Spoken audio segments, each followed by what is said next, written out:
Okay, so I'm going to talk about another very important subject that is often overlooked in glaucoma clinics, and that is the ocular surface. So the ocular surface is a very complex organ system which is comprised of multiple units. So you've got the lacrimal gland, you've got the mucosal system, which protects from an immune perspective. You've got the conjunctival epithelium, the corneal epithelium. You've got the eyelids at the front as well. And then you've got the various defense mechanisms, including the mechanical ones, but also the biochemical ones. Another very important component of the ocular surface is the limbal stem cell niche, which repopulates the corneal epithelium. And all of these can be damaged by glaucoma medication. So when you look at an eye like this, unfortunately, we see this too often, particularly these are not, my patients generally look like this, but often when I'll get patients from colleagues and from I'll see patients for second opinions, they come in with red eyes, painful eyes, but they're always told by their treating doctor that your pressure's great. Well, for me, this is not controlled glaucoma. Controlled glaucoma is when the pressure is great, but also the patient has a good quality of life. They can see, they're not in pain, they're not in discomfort. So that is what controlled glaucoma actually is. And we know all of these medications that we use to treat glaucoma, but actually if you look at all of the clinics in an ophthalmic unit, the prevalence of glaucoma of ocular surface disease in a glaucoma clinic is probably the highest. So some of the studies have looked at this. You've got a third of people have severe OSDI scores. With, if you look in total, probably about 70% of patients will have some degree of ocular surface disease. Some will be symptomatic, some will be asymptomatic. The importance is that even if someone is asymptomatic with ocular surface disease, that you take an active sort of role in trying to improve that, because it will have implications for that patient's glaucoma surgery going forward. Now, one of the culprits is this molecule here. This is benzalkonium chloride, and there's lots of data to show that benzalkonium chloride is not good for the surface of the eye. This is just the percentage of patients and the OSDI score, and as you increase the number of BAC-containing eye drops, the OSDI score increases. BAC, from a biological perspective, destroys cell membranes, promotes the secretion of inflammatory mediators, and it's quite a potent molecule. In a rabbit study, they showed that it's retained on the ocular surface, a single drop, after 168 hours. Now, the other thing is that it's not just BAC, but even the glaucoma drops, the medications themselves have biological effects. So HLA-DR, which is a pro-inflammatory molecule expressed by dendritic cells, it's more highly expressed in patients who are on timolol preservative-free versus controls, and similarly with latanoprost. So that shows you that the molecules themselves will also have a toxic effect. And so this is a patient who's had a trabeculectomy in one eye, and in the other eye they're still using glaucoma medication. And you can see there's a stark difference in the appearance of the corneal epithelium. And it's just to sort of highlight how toxic these drugs can be. Glaucoma-related ocular surface disease can blind. So you can develop cicatricial disease as a result of glaucoma medication. And you can also develop stem cell deficiency as a result of prolonged exposure to BAC. So this is a patient who came to see me from abroad. One eye, completely vascularized cornea, and the other eye, significant stem cell damage because of glaucoma medication. And she's got quite a complex and protracted history, and had some surgery in London, had some surgery in Pakistan. But basically, she has been damaged by years and years of toxic benzalkonium chloride containing glaucoma drops, and all of that could have been avoided. Now, if you look biologically, what happens to conjunctival tissue when you expose that tissue to BAC? This is normal. So you have a normal architecture here. In this row here, you've got patients who are on 2 BAC-containing glaucoma meds. So you've got disruption of the epithelium. These are goblet cells. So you get a reduction in goblet cell density. And this is a conjunctival substantia propria. You get a disruption of the architecture there as well. And if you look histologically, again, you can see this is normal. This is those exposed to drops, and you can see there's a disrupted architecture, and you get increased expression of pro-inflammatory mediators. In green here, this is vimentin. Now, goblet cells are very important for the health of the ocular surface. They secrete ocular surface mucoproteins, but they're very sensitive to the damaging effect of glaucoma meds. The loss of goblet cells causes dry eye, inflammation, and fibrosis. And studies, again, in rabbits have shown that even 1 month of topical back-containing medication can cause a 70% reduction in goblet cells.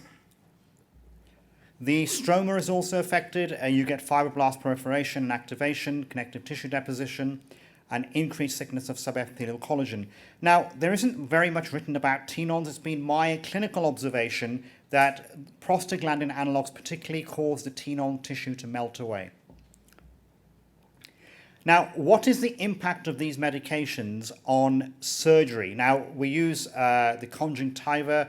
It's sort of the hallowed ground for us to do glaucoma filtering surgery. But these medications damage the ocular surface, they damage the conjunctiva. And we've known this for many years. These are studies from the mid-90s which show that basically the more glaucoma medication you're on, the less successful your operation is. So these are patients who had primary surgery. They've got a good success rate out to 100 months. Those that have been on 3 or 4 back-containing medications, the success rate is much, much worse. So we know already that prolonged use of topical glaucoma medications adversely affect surgical outcomes. And the duration of medications is also important. So again, this shows you duration of medication exposure less than 3 years. This is greater than 3 years. There seems to be a big difference again in terms of trabeculectomy success rates. And again, study after study has shown this. This is a study which, again, looked at the number of back-containing medications versus success rate, and those patients who had the highest number of back-containing medications, as indicated by this line here, have a fall-off in their success rate very quickly. So another thing that I call the elephant in the room, this is a patient on bimatoprost, okay? Bimatoprost is a good drug at lowering IOP, but it's very, very bad for the ocular surface, okay? It's now off license, so I think it's basically being manufactured by lots of different, or it's off patent, so lots of different companies are manufacturing bimatoprost. But this is what bimatoprost does to your eyes. The eyes basically sink backwards into the eye sockets, and this makes glaucoma surgery extremely challenging, okay? And what I found is these patients also develop almost a secondary hydraulic glaucoma, where because the orbital tissues become so tight, whatever operation you try, the success rate is very, very low. And again, there is now data to support these. These are recent studies which show that your trabeculectomy success rate depends on the prostaglandin analog that the patient has been on prior to surgery. So this is latanoprost, this is bimatoprost. You can see there's a huge difference in the success rate. And this is another study which looked at the PAP score. So the PAP score is the degree to which the eyes have sunken in before surgery. So again, if your PAP score is 0, so that's not a very sunken eye, versus a very sunken eye, the outcomes are very different. So this is very recent data from 2022. So we now are seeing the data to support this notion that bimatoprost isn't not a good drug. I think all prostaglandins have issues, but bimatoprost by far is the worst. Now, this is a confocal showing the improvement in the subbasal nerve fiber layer following institution of ocular surface improvement measures. So we can see functional changes on the corneal confocal. Now, what can we do as glaucoma specialists to avoid these problems? Well, identify patients who are appropriate for early filtering surgery at the outset. So patients who present with advanced glaucoma, increasingly the TAG study, which was run by Tony King in Nottingham, basically has shown us that patients who present with advanced glaucoma should really have early surgery. And I look for things like this: high IOP, young patient, a lot of disc damage. Those patients need early filtering surgery and should certainly be treated on with preservative-free medication early on. Those who tolerate medicines poorly and consider a MIGS procedure or a microinvasive procedure early on. And I always say that avoid BAK in patients likely to need a filtering operation early on. So if I do see patients whose ocular surface isn't great, then what do? I discontinue the back medications. We'll switch to preservative-free. Often I will stop the medications altogether, including lubricants. Sometimes you see patients coming in on 15, 20, 30 drops a day. They've been put on 3 or 4 glaucoma meds, then they've developed ocular surface disease. They've been put on multiple lubricants, steroids, and etc. And I've seen all of this. And then they develop a marginal keratitis because they now have got meibomian gland dysfunction as well. Again, prostaglandin analogs can cause MGD. So what I do in these patients is I'll stop all of the medications and I'll put them on oral acetazolamide. And then if you leave them on oral acetazolamide for a little while, you can then get their ocular surface improved, and then you can think about surgery. Consider topical steroids. Something like Softacort is very good. I use Icurvis very liberally as well in these patients. And then preservative-free lubricants where you can. Oral doxycycline, another very good drug to use. It inhibits MMPs and down-regulates some of the pro-inflammatory mediators.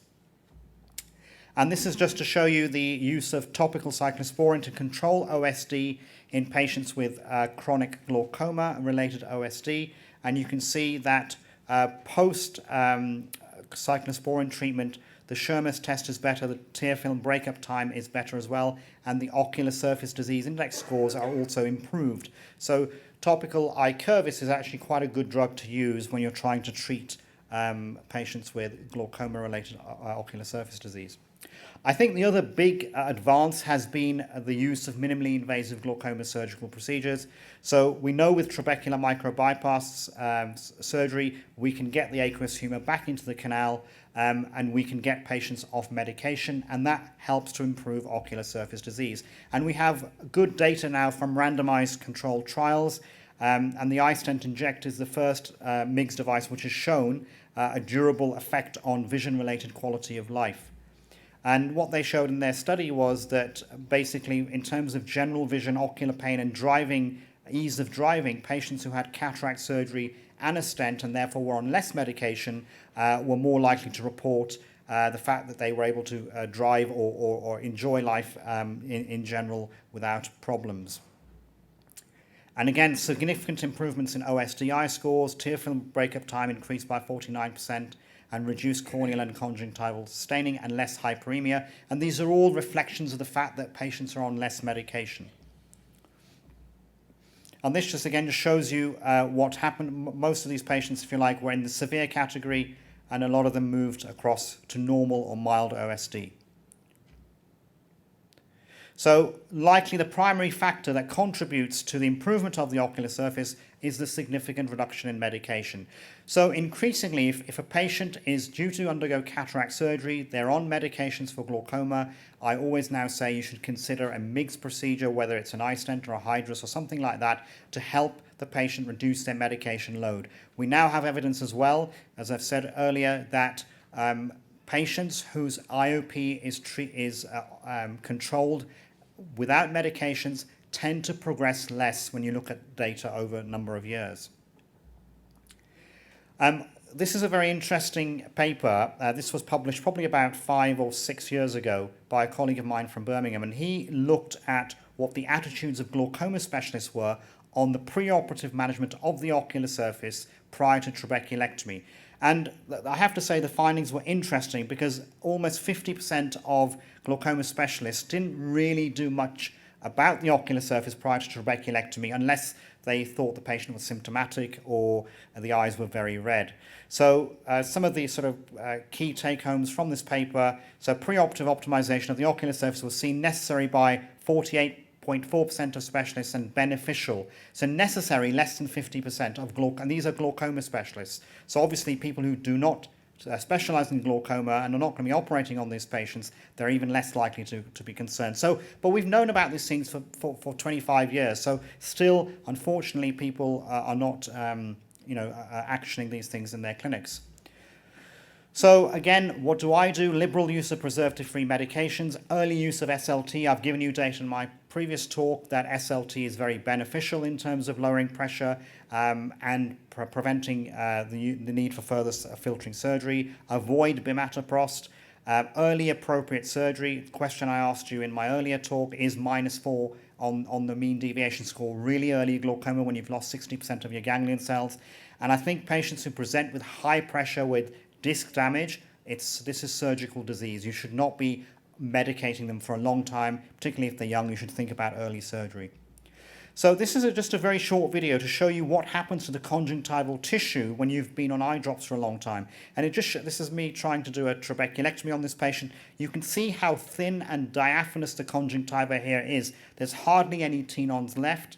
And what we have to do here is we have to bulk up the remaining little bit of tenons with an injection of BSS into the subconjunctival space. Tenons acts as a sponge, and so it sort of hydrates up. But you can see that what we've got here, we've got a conjunctival tear here because, again, the tissues are very thin. Again, another patient where the tissues are very, very thin. Again, patients have been on eye drops for a long time. So it's really important from my perspective that I am mindful of these things because I'm going to be looking after this patient over their lifetime, and all of these subtleties or small things make a difference. The other thing people are increasingly thinking about is, are drops actually causing disease progression? So this study from Badouin's group in France, who's a big chap in the area of glaucoma and OSD, what he's shown is that benzalkonium chloride can actually be toxic to trabecular meshwork cells. It can get into the eye and it can cause further trabecular meshwork damage. And the other question I've thought about is, do drops damage the distal outflow pathway? So this is a neoprene cast of Schlemm's canal. Okay, imagine the cornea is sitting here, and you've got all of these distal outflow channels which are sitting on the ocular surface. So if the ocular surface gets damaged, it is conceivable that the outflow system is getting damaged because of that reason. And again, my colleague from Birmingham, Mr. Mohammed, did this very interesting study. He just looked at 5 or 6 patients. This was published in the Journal of Glaucoma. These were patients with uncontrolled glaucoma and ocular surface disease. And all he did was he controlled the ocular surface. He gave them preservative-free medication, lubricants, and doxycycline. And at 24 months, none of these patients who had quite uncontrolled IOP needed further surgery. So you can get OSD-induced glaucoma almost. So if you treat the OSD, the IOP will also improve. And this just shows you what happened to these patients in terms of their IOP control. I'm just going to skip through that. Okay. So here's an example of a case where we've used a MIGS procedure to basically improve the ocular surface. This is a patient who came to me with high pressures on all of the toxic medications, so Ganforth, brinzolamide, and bromonidine. His ocular surface was horrendous. He had early lens opacity. His pressure was 25 on all of that concoction. His eye looked like this. This was his visual field. So he's got a paracentral defect in one eye, and in the other eye the field is full. Now, the question I would ask glaucoma specialists is, what are you going to do in this situation? Are you going to do bilateral trabs? Well, they might work, but you'll have to needle like hell, and they may not work. Would you do bilateral tubes? Okay, I chose a slightly different approach. So this is what we did. So we started off by first taking out his lens, because he had an early lens opacity, and I always believe in patients, once they're over the age of 60, if you need to take the lens out to manage the glaucoma, take the lens out. It renders future surgery, filtering surgery or tube surgery much, much easier. So let's just flip through his cataract operation. Again, what we did here, and what I tend to do in some of these patients who have very high pressure, is I tend to do the GATT procedure. So we use our MVR blade to make a tiny little opening in the trabecular meshwork within Schlemm's canal. Check that we're in the right space. You can see the posterior wall of Schlemm's canal there. Then we use these microforceps to again guide the catheter into the canal, pass it all the way around, do the same thing as I showed you earlier in my. You can see the little light coming around here. We do the GATT procedure again on this patient. And again, look, this patient is 4 years post-op. He's had both eyes done. His pressure is 14 on no treatment. His eyes are white. And if he does need future trabeculectomy, he'll get a very good result. So some of these patients do very well with these mixed procedures. I'll give you another example of a case. So this is an 86-year-old man who came to see me for a second opinion again, very advanced glaucoma, bilateral dense cataracts. He's on a lot of treatment. You can tell that people were not too keen on operating on him. He's SLT, he's had diode. He's very depressed, vision's 675 left, hand motion's right. Now, left eye, this is his better eye. This is the field in his better eye, okay? And that's all he's got left, and I can understand why people will be reluctant to operate on him. In these kind of patients, I often do a Goldman field. The Goldman field shows us that he's got some functional vision there. So we went ahead and did surgery on him. So this is a combined cataract and stent procedure. That's the cataract part. And then I'll just show you the stent part coming up here. Okay, so we get the gonio lens, we have a look at the angle, and these micro stents are basically on a preloaded trocar, so you can just press a button on the delivery system and it'll deliver the stent. And you can see the stents have gone in and there's blood reflux, which normally shows that there is good connection with the distal outflow. And when we inflate the eye, you can see blanching, so that red area all blanched as the BSS went through the stents into the canal and into the distal outflow. Now, again, let's look at the outcome. So he's 6 months post-op. His vision's improved from 675 to 615. His IOP is stable at 10. I've managed to get him off his Diamox and his Brimonidine, and he's now on preservative-free triple therapy with a much improved ocular surface. So another great result using MIGS rather than anything more complicated. Now, if we look at trabeculectomy surgery, so the other issue is once you've done a trabeculectomy, what happens to the ocular surface? Okay, so the ocular surface can be affected in patients who've had trabeculectomy surgery because you've obviously got a bleb under your eyelid that can disrupt the ocular surface. So I will always tell patients who've had glaucoma filtering surgery to use lubricants regularly because that helps to keep the comfort of the eye. Now, it's been shown that goblet cells, again, this goes back to the issue of if you operate on people who've lost all their goblet cells, then the chance of your trabeculectomy being successful is less because the number of goblet cells you have, and this is highlighted in green here, the number of goblet cells you have predicts sometimes the success of your glaucoma surgery. So this is a patient who's had a successful operation with lots of goblet cells visible. This is someone whose operation is scarred and there's less goblet cells visible here. And a functioning trabeculectomy drains via various routes through the conjunctiva, through the veins, and transepithelial via goblet cells. And so again, this is showing you these goblet cells using in vivo confocal. These are, again, critical to the success of glaucoma surgery. So in terms of how do we prevent trabeculectomy failure, I do think there's still surgeons who are delaying surgery because patients have normal vision. People don't want to operate. A glaucoma operation can make things worse. So there is often reluctance to operate and people are just over-medicating. I don't think that's necessarily a good thing. I think you need to do timely surgery in the appropriate patient and treat OSD aggressively. Obviously, meticulous surgery, ensure that post-operatively that the OSD is well managed. Now, one of the other big elephants in the room is that if you look at the big trials, 50% of TRABs fail at 5 years. And the question is why? And I think one of the issues is appropriate, timely, early surgery. I think the other issue is that once you've done your trabeculectomy, you still have to be mindful of managing the ocular surface. Because if the ocular surface gets injected red and you've got MGD again, all of those inflammatory mediators will conspire to make your bleb scar and your bleb fail. So I don't think people focus as much on the management of the ocular surface after trabeculectomy surgery. I'm talking about 2 or 3 years down the line. They think that everything's going to be okay, but it isn't. And sometimes these patients need long-term weak topical steroids. So again, I will use Softacort from time to time, particularly if I see someone's ocular surface getting worse or the bleb becoming more injected. That's a warning sign. I will also use lubricants, as I've said, but also cyclosporins. So some patients I will keep on Icovus. So just to summarize then, OSD is a ubiquitous problem in glaucoma clinics. There is a real impact on quality of life for patients and the outcomes of glaucoma filtering surgery. We do now have a plethora of options available to optimize the OSD, both medically and surgically. And I think understanding the glaucoma and its treatments and the side effects of medications is very important, and you need to have an individualized approach to manage these patients and to optimize the quality of life and prevent blindness. Thank you very much.